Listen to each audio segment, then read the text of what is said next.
อย่างอาจารย์จะติดตั้งให้เบิ่ง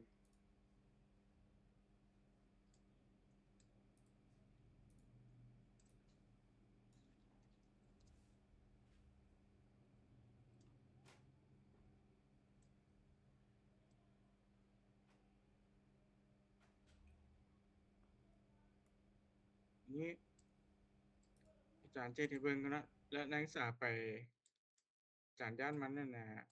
บ่ทันกันนะนักศึกษาเฮ็ดน้ำหลังก็ได้นะหรือว่าสิเฮ็ดไปพร้อมอาจารย์เลยก็ได้เด้อบ่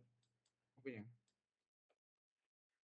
ก่อนอื่นนักศึกษาเริ่มติดตั้งตัวโปรแกรมที่ชื่อว่า Postfix ก่อนด้วยคำสั่งตัวนี้จะก่อนอื่นอย่าลืมเช็กอินเทอร์เน็ตก่อนว่าเราออกเน็ตได้อยู่บ่นะปิ้งไป google.com เบิ่งเช็กว่าเซิร์ฟเวอร์ออกเน็ตได้บ่นะคันมันออกได้แล้วก็เริ่มติดตั้งตัว Postfix ได้เลย apt install Postfix แล้วก็ mail util apt install Postfix mail util แล้วก็ enter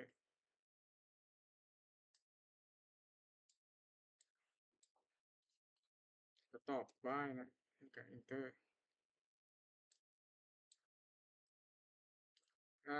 บัดนี้คันของอาจารย์มันจะขึ้นตัว E น่ะติดตั้งไปแล้วมันขึ้นตัว E หรือว่า fail หยังต่างก็หมายความว่าเซิร์ฟเวอร์ยังบ่รับรู้ไอ้ตัวโปรแกรมตัวนี้อยู่นะก็ให้เราทำการอัปเดตเซิร์ฟเวอร์บัดหนึ่งนะเพื่อให้มันเห็นแพ็กเกจที่เราจะติดตั้งนะคำสั่งอัปเดตก็คือหยัง apt อัปเดตแต่คันผู้ใดติดตั้งได้ก็บ่เป็นหยังแต่คันมันขึ้นตัว E คือเมื่อกี้ก็ให้อัปเดตระบบเซิร์ฟเวอร์บัดหนึ่งยังขึ้น E อีก apt อัปเดตบัดหนึ่ง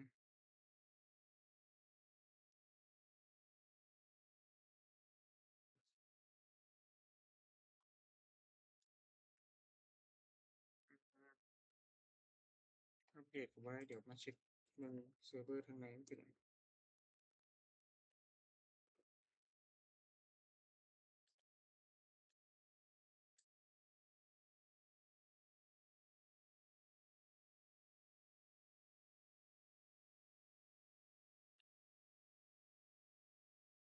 โอเค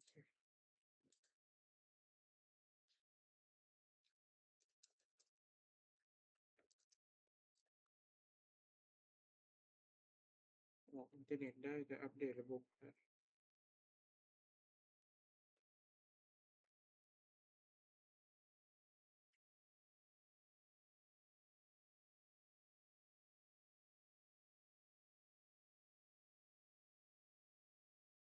โอเคคันมันบ่ได้จั่งซี้แม่นให้เราทำการ reboot ระบบบัดหนึ่ง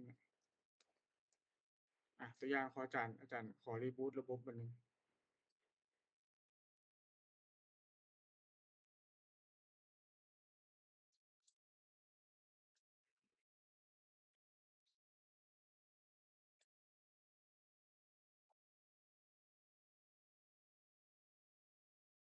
ส่วนนักศึกษาถ้าผู้ใดติดตั้งมีปัญหาหยังน่ะในช่วงระยะเวลาหนึ่งเวลาเราอะน่ะ apt install postfix อิหยังแล้วน่ะมันจะขึ้นหน้าต่างตัวนี้ขึ้นมา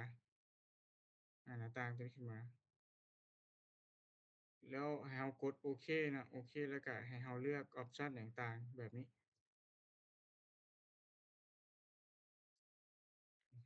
เดี๋ยวท่าเบิ่งของอาจารย์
อินเทอร์เน็ตแบบอัปเดต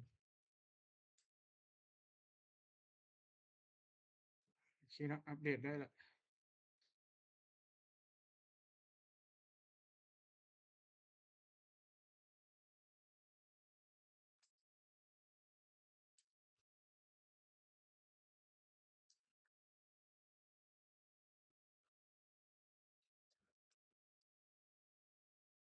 โอเคหลังจากอัปเดตได้แล้วก็เดี๋ยวมาเริ่มติดตั้งขึ้นมา apt install Portfix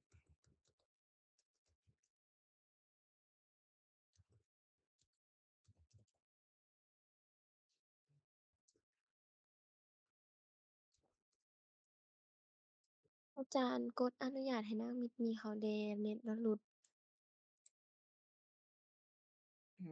เสร็จแล้วหึบ่เห็นมีคือไรเดี๋ยวเราขอใหม่นะ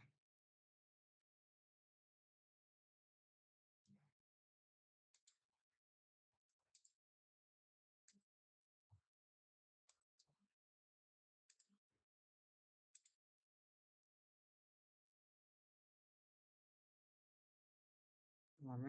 หลังจากติดตั้งไปแล้วฮอตขั้นตอนหนึ่งอะมันจะให้เลือกรายการอยู่ในหน้าตัวเนี้ย Package Configuration นี่ตัวนี้ให้เขาเลือกตัวที่2 Internet Site ตัวที่2มันเลือกให้อยู่แล้วล่ะเป็น Internet Site นะเรามีแต่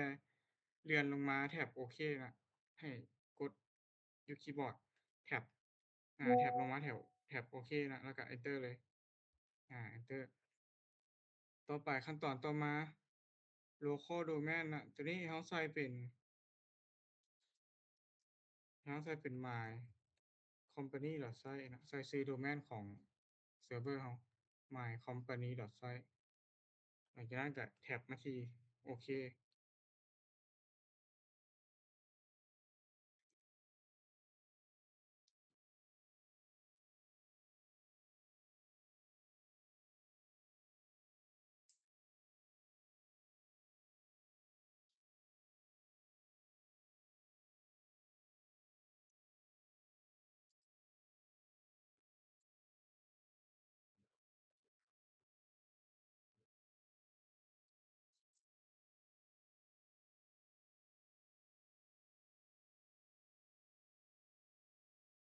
ต่อไป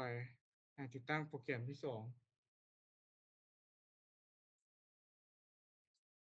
โดยคำสั่งตัวนี้นะ apt install Dovecot Core Dovecot Pop 3D แล้วก็ Dovecot IMAP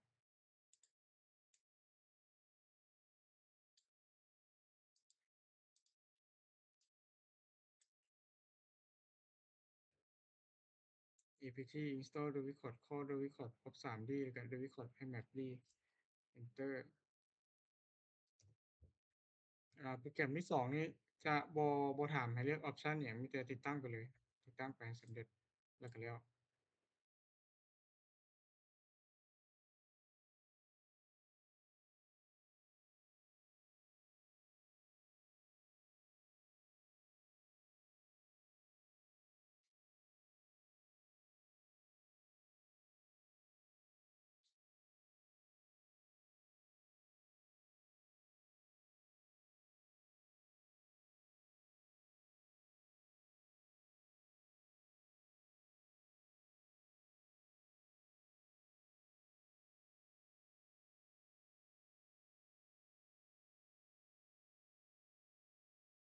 โอเคหลังจากติดตั้งแล้วนะก็ให้ใช้คำสั่งในการอ่าเปิดบริการเซอร์วิสทั้ง2นะทั้งอัน Portfix กับ Dovecot ด้วยคำสั่งตัวนี้ systemctl start Portfix แล้วก็ Dovecot เอา Portfix ก่อน systemctl start Portfix ต่อมาเกมที่2 Adobe Corp โอเคหลังจากติดตั้ง2โปรแกรมนี้แล้วเนาะก็ถือว่า Mail Server ก็สิใช้งานได้แล้วนะแต่ว่าก่อนที่ใช้งานได้ก็ต้องมีการปรับแต่งการใช้งานมันก่อนนะว่าเมลเราสิให้มันเข้ากับระบบมันต้องมีค่าอิหยังแหน่ที่เราต้องปรับนะต่อไปก็คือเป็นการปรับแต่งเมลนะในการเข้าไปปรับแต่งก็คือเริ่มจากโปรแกรม Postfix ก่อนโปรแกรม Postfix ก็คือบอน config มันจะไป config ที่ไฟล์ตัวนี้ etc postfix man.cf วิธีการก็คือให้นักศึกษาใช้ editor ที่เราถนัดเนาะเช่น gedit บ่หรือโปรแกรม Nano อย่างต่างๆอาจารย์จะใช้ vi vi etc postfix man.cf โอเคไฟล์ตัว postfix man.cf เข้ามาแล้วนะมันก็จะมีบอนconfig หลายๆบอนอยู่นี่นะให้เราเฮ็ดไปเทื่อละบรรทัดนะมันจะมี1 2 3 4 5 6 7 8ประมาณ8บรรทัดที่เราจะต้อง config นะเริ่มจากบรรทัดแรกเลยก็คือมันจะเขียนว่า hostname hostname hostname ตัวนี้ให้แก้ไขเป็น hostname เท่ากับ mail.mycompany.site นะหมายความว่าให้ลบค่าเก่าออกแล้วใส่ค่าใหม่หรือว่าแก้ไขเป็นค่านี้ mail.mycompany.site เราก็เลื่อนลงมามันอยู่ประมาณบรรทัดที่เท่าไร my hostname ตัวนี้นะอ่าประมาณบรรทัดที่37นะ37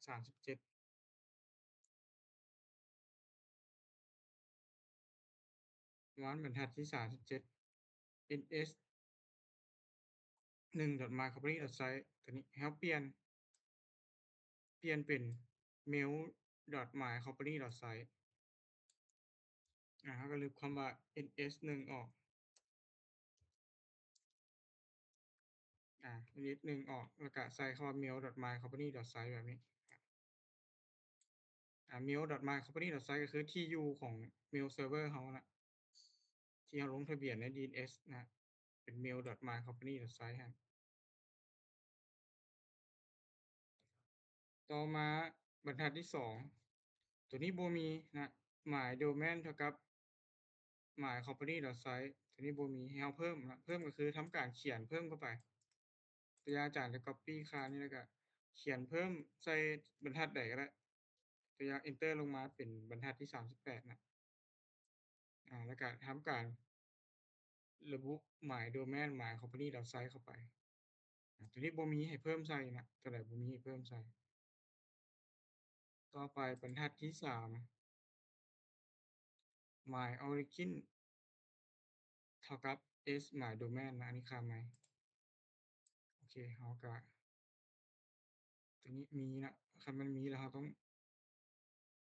เปลี่ยนค่ามัน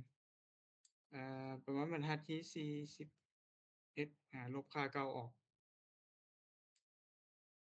ลบค่าเก่าตัวนี้ออก my origin เท่ากับ s dollar my domain โอเคค่าใหม่ my origin เท่ากับ s dollar my domain นะค่าเก่าจะเป็นเท่ากับ etc mail name ตัวนี้ลบออกมาใส่ค่าใหม่แบบนี้ต่อไปบรรทัดที่4ตัวนี้ค่อนข้างจะยาวนิดหนึ่งค่าใหม่นะค่าใหม่ตัวนี้ก็ลบค่าเก่าออกแล้วใส่ค่าใหม่เข้าไป my destination ประมาณบรรทัดที่42ตัวนี้ทีนี้จะลบค่าเก่ามันออก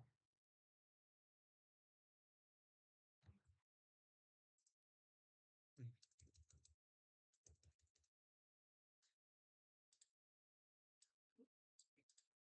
ค่าใหม่มันอยู่นี่นะ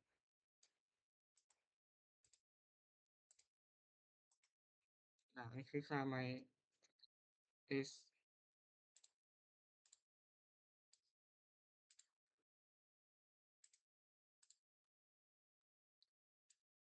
is my hostname localhost dot s dollar my domain localhost s dollar my domain โอเคต่อไปบรรทัดที่5ตัวนี้บ่มีก็เพิ่มใส่นะ local recipient เท่ากับ map s enter ลงมาแล้วก็เพิ่มค่าใหม่ตัวนี้เข้าไปต่อมาบรรทัดที่6ตัวนี้บ่มีก็เพิ่มเข้าไป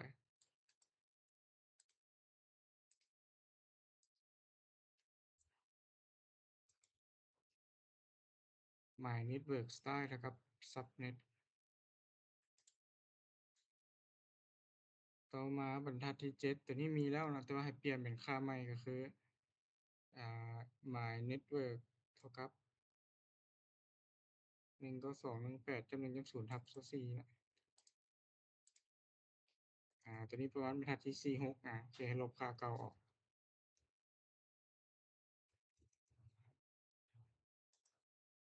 แล้วก็ระบุเป็น192.168.1.0แต่ละค่านี่มันมีคำอธิบายอยู่นะว่าเราเฮ็ดหยังให้นักศึกษาเบิ่งอยู่บทเรียนน่ะบทเรียนตัวเต็มน่ะมันจะบอกว่าค่าแต่ละค่าที่เราอะนะconfig ลงไปมันแม่นหยังนะตัวอย่างว่า local recipient map s อันนี้ก็คือระบุบอกว่าให้มีการแจ้งนะแจ้งว่าคันสมมุติส่งไปหาให้ผู้ใช้ส่งอีเมลไปหาผู้ใดผู้หนึ่งที่บ่มีชื่อในระบบหั้นนะมันก็ให้มันทวงกลับมายังผู้ส่งหั้นนะมาแจ้งว่าปลายทางบ่รู้จักอิหยังต่างพวกนี้my network เท่ากับ192.168.1.0ก็หมายความว่าในระบบอีเมลที่เราใช้นี่ก็คือเน็ตเวิร์กของเซิร์ฟเวอร์ก็คือจะใช้IP วงหนึ่งนะ1.1/0หมายความว่าวงหนึ่งไผที่สื่อสารกับอีเมลของเรานี่ก็คือจะเล่นเป็นวงหนึ่งเบิดต่อไปค่าสุดท้ายค่าที่8นั่นก็คือ home mailbox เท่ากับ media อันนี้ก็คือเป็นการบอกเป็นการเขียน config เพื่อให้อีเมลเก็บไว้ในเมล mailbox ในลักษณะเป็น media น่ะmedia ก็คือเป็นรูปแบบของ inbox เวลาเราเข้าไปอีเมลอิหยังมันจะมี inbox อิหยัง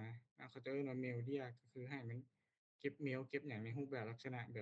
บ mailbox เท่ากับ media นะทีนี้บ่มีก็ enter แล้วก็เขียนเพิ่มใส่เอาhome mailbox เท่ากับ media โอเคก็มีอยู่เท่านี้นะในการ config ในส่วนของ postfix นะเมื่อนักศึกษาเฮ็ด config ครบตามนี้แล้วก็ทำการบันทึกแล้วก็ออกจาก postfix ได้นะจะออกจาก postfix แล้วก็อย่าลืมทำการ restart เซอร์วิสของ postfix เซฟออกแล้วก็ทำการ restart เซอร์วิส postfix โอเค restart แล้วก็บ่เกิดหยังขึ้นเนาะต่อไปโปรแกรมที่2โปรแกรมที่2ก็คือการตั้งค่า dovecot ในการตั้งค่า dovecot ก็คือให้เข้าไปที่ไฟล์ตัวนี้ไฟล์ config ของ dovecot ตัวนี้ config หน่อยเดียวนะประมาณอยู่2บรรทัดนี่แหละก็ถือว่าแล้วล่ะแล้ว config หยังแหน่บัดนี้เข้าไปนะเข้าไปในไฟล์ config ของ dovecot มันจะมี2แถวนะประมาณเป็นแถวที่หรือว่าบรรทัดที่24ประมาณบรรทัดที่24ให้เอาเครื่องหมายสี่เหลี่ยมข้างหน้าออกตัวนี้บรรทัดที่24นี่ mail location media mailbox ตัวนี้เอาเครื่องหมายสี่เหลี่ยมข้างหน้าตัว mail location นี้ออกแล้วก็ตัวที่2คือเอาบรรทัดเอาเครื่องหมายสี่เหลี่ยมใส่หน้าบรรทัดที่30ตัวที่มันเขียนว่า mail location เท่ากับ mbox นะตัวนี้เครื่องหมายสี่เหลี่ยมใส่ข้างหน้าแบบนี้2บอนบรรทัดที่24กับบรรทัดที่30เท่านี้นะแล้วก็ทำการบันทึกแล้วก็ออกบันทึกแล้วก็ออกแล้วก็อย่าลืมrestart dovecot Adobe Record แล้วก็ Restart Adobe Record โอเคเท่านี้ก็ถือว่าเบิดแล้วนะในการ config ตัวเมลนะเวลานักศึกษาไปเฮ็ดเองก็เบิ่งๆที่อาจารย์เฮ็ดให้เบิ่งนี่แหละ config ให้มันครบนะและให้มันถูกในส่วนของPostfix แล้วก็ Adobe Record ก็มีอยู่2บอนนะโอเคจากนั้นก็นักศึกษาก็สามารถทดสอบการส่งอีเมลได้เลยนะส่งอีเมลในนี่ก็คือ ในการส่งอีเมลน่ะปกติพวกเราเคยใช้น่ะอิหยังก็ Gmail Hotmail อิหยังต่างบ่นะแต่ว่าในบทเรียนนี่จะใช้โปรแกรมที่ชื่อว่า Mozilla Thunderbird นะเป็นโปรแกรมที่ติดตั้งอยู่ในเครื่องลูกค้าน่ะอยู่ใน Windows 10 11อิหยังต่างแล้วก็ส่งเมลหากันลองเบิ่งบัดนี้วิธีการใช้ Mozilla Thunderbird นะก็คือให้นักศึกษาไปดาวน์โหลดมานะไปดาวน์โหลดอยู่เว็บไซต์ของ Mozilla แล้วเราเข้าไปที่ตัว เบราว์เซอร์แล้วก็เซิร์ชคำว่าMozilla Thunderbird นะก็เซิร์ชเอานะ Thunderbird ดาวน์โหลดThunderbird นี่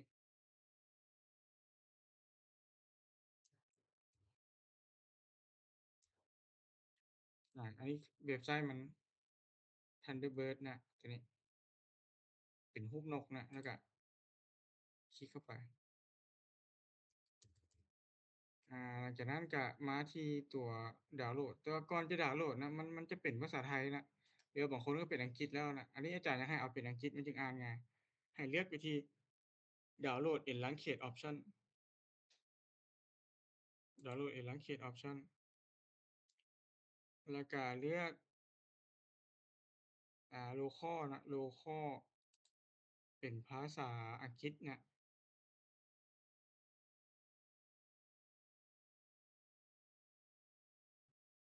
อังกฤษ US ก็ได้อังกฤษ US แล้วก็ดาวน์โหลดนะภาษาไทยบ่ต้องเอามันใช้ได้อยู่ภาษาไทยแต่ว่าเวลาเราไปใช้งานมันอยากอ่านแล้วงงๆหน่อยหนึ่งอ่าดาวน์โหลดในช่วงดาวน์โหลดนะมันก็จะให้เราทำการบริจาคโปรแกรมอิหยังมานี่แหละมันเป็นโปรแกรมฟรีนะที่เราอยากช่วยเหลือบริษัทเขาอิหยังซี้นะเราก็บริจาคได้โอเคก็ปิดออกไปนะให้เราเบิ่งตัวดาวน์โหลดเราน่ะ โอเคหลังจากที่ดาวน์โหลดมาแล้วนะเราก็ทำการติดตั้ง Thunderbird ลงในเครื่อง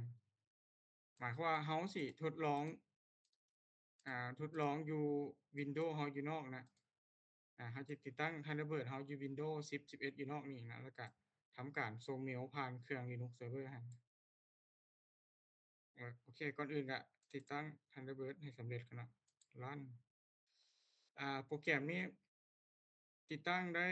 ปลอดภัยนะบ่แม่นโปรแกรมที่เสี่ยงเป็นไวรัสอิหยังนะดับเบิลคลิกแล้วก็ install ได้เลยมันถามว่าสิติดตั้งบ่ yes ไปเลยติดตั้งก็ง่ายๆมีแต่นักศึกษากด next ไปเลยโลดnext ไปเรื่อยๆแล้วก็รอท่ามันติดตั้ง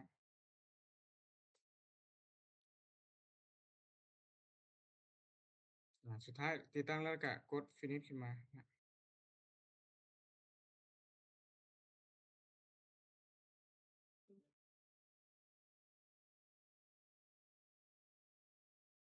finish อาจารย์มีแอ็กเคานต์เก่าเดี๋ยวอาจารย์ขอลบแอ็กเคานต์เก่านี่ออกก่อน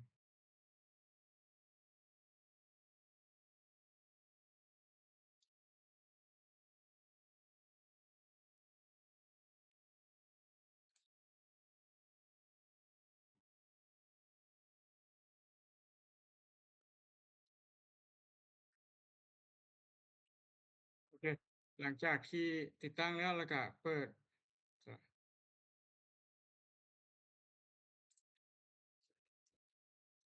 Thunderbird หลังจากติดตั้งโปรแกรมขึ้นมาแล้วหน้าตามันก็จะเป็นลักษณะแบบนี้แหละให้เราไปที่ปุ่ม account นะ add account นี่นะแล้วก็ mail account อยู่นี่มันจะขึ้นหน้าต่างนี้ขึ้นมานะให้เราใส่อีเมลแล้วก็ที่อยู่ของอีเมลของผู้ใช้นะวันนี้เราสิใส่ชื่อหยังนะก็คือก็ใส่ชื่อผู้ใช้งานในระบบ Linux เราแหละเรามียูสเซอร์ได้แหน่ตัวอย่างว่านักศึกษาบ่จื้อว่าใน Linux ยูสเซอร์เรามีไผแหน่เราก็ใส่คำสั่ง ls home เบิ่งนะว่าผู้ใช้ใน Linux server เรามีไผแหน่นะตัวอย่างเซิร์ฟเวอร์อาจารย์มี cat แล้วก็ doc สักดา3คนนี้นะอาจารย์สิทดลองเอา cat กับ doc นี่เป็น user ส่งเมลหากันลองเบิ่งนะหรือถ้าพวกเราอยาก add user ใหม่ก็สามารถ add ได้มาด้วยคำสั่ง add user นะadd user แล้วก็เพิ่มคนได้นะหรือว่าลืมพาสเวิร์ดบ่ก็คำสั่ง passwd แล้วก็ตามด้วย cat นะแล้วก็ enter นะแล้วก็ใส่พาสเวิร์ดใหม่1 2 3 4 5ตัวอย่าง1 2 3 4 5คันไปใช้งานในองค์กรมี100คนก็จะมี100ชื่ออยู่ในนี้นะบางคนลืมพาสเวิร์ดเนี่ยเขาเจ้าก็จะแจ้งมาให้แอดมิน reset พาสเวิร์ดให้แหน่เราก็ใช้คำสั่งอยู่ในเซิร์ฟเวอร์นี่ reset พาสเวิร์ดให้เขา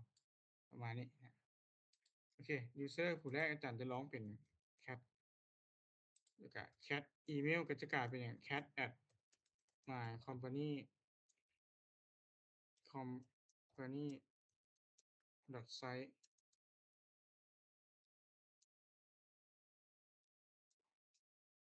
cat@mycompany.site full name cat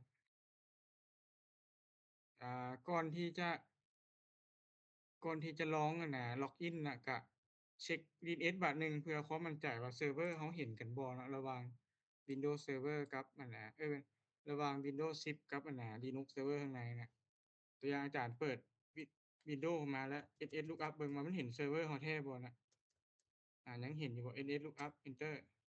ก็ยังเห็นอยู่แม่นบ่คันเห็นที่ก็แสดงว่าบทที่5เรายังเบิกอยู่ลองถามมันรู้จัก mail.mycompany.site บ่มันต้องตอบมาเป็นอันใด enter มันตอบกลับมามันบอกว่า mail.mycompany.site ที่เจ้าถามก็คือเป็น IP 192.168.1.2ก็คือเครื่องเซิร์ฟเวอร์ Linux เรานั่นเองmail.mycompany.site อันนี้ก็คือเป็นโดเมนที่เราลงทะเบียนไว้ใน DNS โอเคครับมันเห็นกันที่แสดงว่าบ่มีปัญหาเราก็คลิก continue เลยcontinue หลังจากนั้นมันก็จะค้นหาเซิร์ฟเวอร์ที่เราระบุไปว่า mycompany.com อยู่ไสมันก็จะเห็นเครื่องเซิร์ฟเวอร์ Linux ที่เราเปิดไว้อยู่ข้างในเนาะเครื่องเซิร์ฟเวอร์ Linux ใน VM คันมันเขียวที่แสดงว่ามันเห็นแต่คันผู้ใดทดลองฮอดนี้แล้วแหละมันเหลืองมันแดงมันหยังแสดงว่ามันบ่เห็นเซิร์ฟเวอร์ตัวนี้ก็ต้องไปเบิ่งคืนว่า NSLookup เห็นบ่แล้วก็ไฟล์ config ของ Linux เฮ็ดถูกบ่postfix กับ debitcode คันถูกแล้วมันก็จะเขียวจังซี้หลังจากนั้นมันให้เลือกรูปแบบการใช้งานเป็น POP3 หรือ IMAP ก็แล้วแต่ส่วนหลายก็เอา IMAP ที่มัน recommended ไว้คือแนะนำนิยมใช้ IMAP ก็คลิก continue IMAP แล้วก็ continue ได้เลยต่อมามันจะถามพาสเวิร์ดของ cat ผู้ใช้ชื่อ cat เราก็1 2 3 4 5แต่ละคนก็ใช้พาสเวิร์ดบ่คือกันบ่ก็แล้วแต่อันนี้พาสเวิร์ด1 2 3 4 5โอเคต่อไปคลิก continue แล้วมันก็ขึ้นadd security exception ตัวนี้ขึ้นมาmail.mycompany.site 1 3 4เราก็คลิก confirm ได้เลยconfirm แล้วก็รอทานแป๊บหนึ่งมันก็จะ add user เข้าให้เรา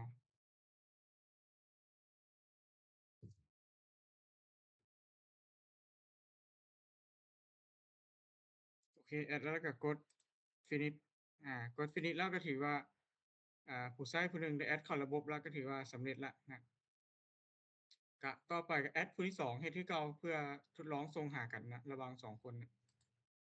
ไปที่ add account แล้วก็ add อีเมลของเขาต่อมา user นี่เป็น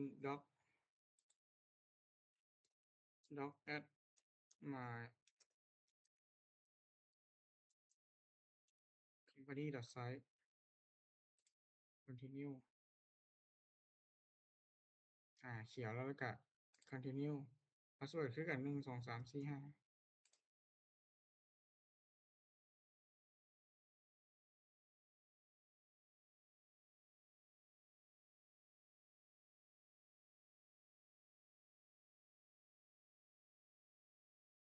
สำเร็จแล้วกด finish ก็ถือว่าเรามี2 user แล้วบัดนี้2 user ผู้นี้ชื่อว่า cat ผู้นี้ชื่อว่า doc แต่ว่าในชีวิตจริงก็แต่ละคนก็อยู่คนละเครื่องกันอยู่คนละบ่อนกันแต่ว่าอันนี้เราทดลองให้2คนนี้อยู่บ่อนเดียวกันเพื่อเราสิทดลองส่งเมลหากันซื่อๆโอเคตัวอย่างอาจารย์เอา cat ส่งหา doc อาจารย์ก็ไปที่ cat แล้วก็มันจะมีเบื้องขวา write new message กดที่ write new message แล้วก็ to อันนี้แต่ละคนเคยส่งเมลเนาะ to ตัวอย่างว่าอาจารย์จะ to doc doc@mycompany.site นะหมายถึงผู้ใช้ผู้ซื้อ doc หั้น subject ก็หัวข้ออีเมลก็อิหยังก็ได้ test mail เนื้อในก็เขียนมั่วๆไปก็ได้ hello หยังก็ได้เนาะส่งหากันจั่งซี้แล้วก็เซ็นนะมันจะมีปุ่มเซ็นตัวนี้คือส่งเซ็นครั้งแรกมันจะส่งบ่ได้นะเพราะว่าเป็นเซิร์ฟเวอร์ใหม่นะให้เรากดโอเคแล้วก็ยอมรับ security อีกบัดหนึ่งก่อน confirm security exception แล้วส่งใหม่กดเซ็นปั๊บส่งไปแล้วมันก็จะขึ้น inbox อยู่ที่หน้า user ของ doc นะinbox doc ก็เปิดอ่านเห็นอีเมลของแคทส่งมาว่า hello ต่างๆนะdoc ก็ตอบกลับ reply อาโอเคโอเคโอเคตัวอย่างซี้นะแล้วก็เซ็นเซ็นแล้วก็ตัวแคทก็จะได้รับอินบ็อกซ์กลับมาก็คือด็อกตอบมาว่าโอเคโอเคต่างๆนะก็คือเราส่งเมลทั่วไปนะลักษณะการส่งเมลทั่วไปแต่ว่าพวกน้องหั้นใช้แบบเว็บเมลมาเข้าไป gmail.com ของ Google นะอันนี้เขาเรียกว่าเป็นเว็บเมลนะเป็นเว็บเมลส่งหากันอยู่ในเว็บเมลก็ได้หรือพวกใดที่เขาเฮ็ด ธุรกิจแล้วเขาพัวพันกับเวียกเมลอิหยังเขาก็เจ้าก็มีพวกโปรแกรมเมลเนาะเช่น Thunderbird นี่แหละเอาไว้เช็กเมลเอาไว้ส่งเมลอิหยังกับลูกค้าบ่กับธุรกิจหยังก็แล้วแต่น่ะมันก็จะง่ายกว่านะบ่เสียเวลาต้องไปเปิดเว็บเมลอิหยังขึ้นมานะแล้วก็มีพวกอย่าง Outlook นะ Microsoft Outlook นะอันนี้คันผู้ใดคลุกคลีอยู่กับเรียกอีเมลตลอดอย่างพวกอันที่เคยใช้ Microsoft Office เนี่ยก็จะรู้จัก Outlook นะก็คือเป็นโปรแกรมเอาไว้บริหารจัดการอีเมลอย่างต่างพวกนี้โอเคก็มีเท่านี้นะสำหรับการรับส่งตัวอีเมลแบบใช้ Thunderbird นะนอกจากนั้นบทเรียนมันยังมีตัวเว็บเมลนำนะก็คือเว็บเมลนี่ค่อนข้างจะใช้เวลาอยู่เดี๋ยวบัดแล้วคันเราพบกันซึ่งหน้าอาจารย์จึงสิอธิบายแล้วก็เฮ็ดให้เบิ่งอีกรอบหนึ่งตัวนี้แต่ว่าสำหรับอันนี้เป็นเว็บเมลของเราเองนะแบบว่าเราจะเข้าเว็บไซต์แล้วก็เข้าเว็บไซต์แล้วก็มันจะเป็นเว็บเมลของบริษัทหรือองค์กรเราเองคล้ายๆคือ Gmail เว็บเมลที่พวกน้องเข้านั่นแหละคล้ายกันสำหรับคลิปนี้นะก็อยากให้นักศึกษาลองเฮ็ดด้วยตัวเองลองเบิ่งฮอดขั้นตอนที่มันสามารถส่งเมลหากันได้เนาะ Thunderbird ก็พอแล้วนะลองเฮ็ดมั่วๆเบิ่งก่อนก็ได้นะส่งได้บ่ได้เป็นแนวใดก็เดี๋ยวอาทิตย์หน้าถ้าว่าไฟฟ้าอยู่ภาคมาก็เดี๋ยวสิเบิ่งช่วยเติมเนาะตัวนี้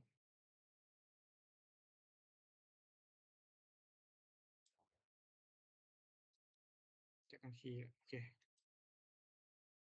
โอเคมีหยังถามเติมบ่ก่อนที่เราจะอ่านรายชื่อ